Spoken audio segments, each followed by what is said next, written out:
There's no one approach or no right answer as to how a manager approaches and manages a neurodivergent person. And I think that's the first and most important thing to say.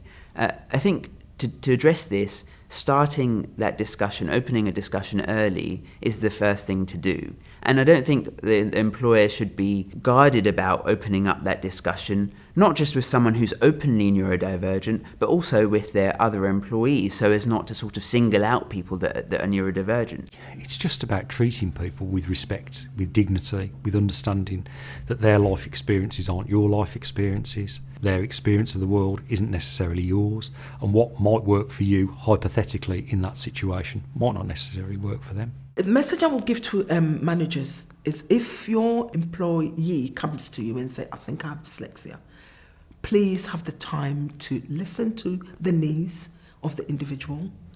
Try to understand the individual with their specific learning difficulties, with their disability, with their learning difference, however you want to put it. The last thing you want is to kind of say, well, look, Joe Bloggs over there's got dyslexia, they're doing it, why can't you do it? And I hear this quite a lot. If somebody discloses that they're autistic or neurodiverse, any condition, learn about it.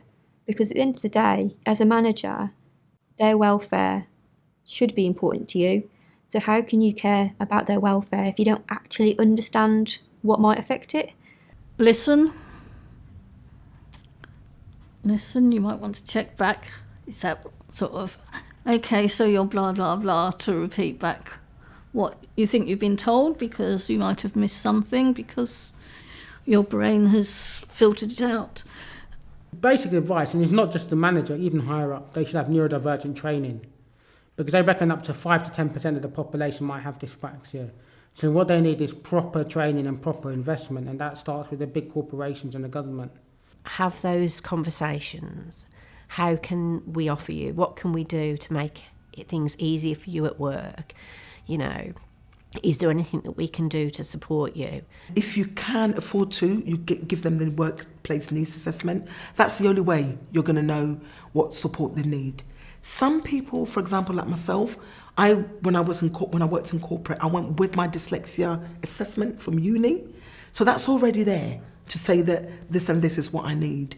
But even that, I still may need workplace needs assessment, because what I get from university and the support I may get from work is two different things. And also find out from the individual employee what their strengths are. What do you enjoy doing?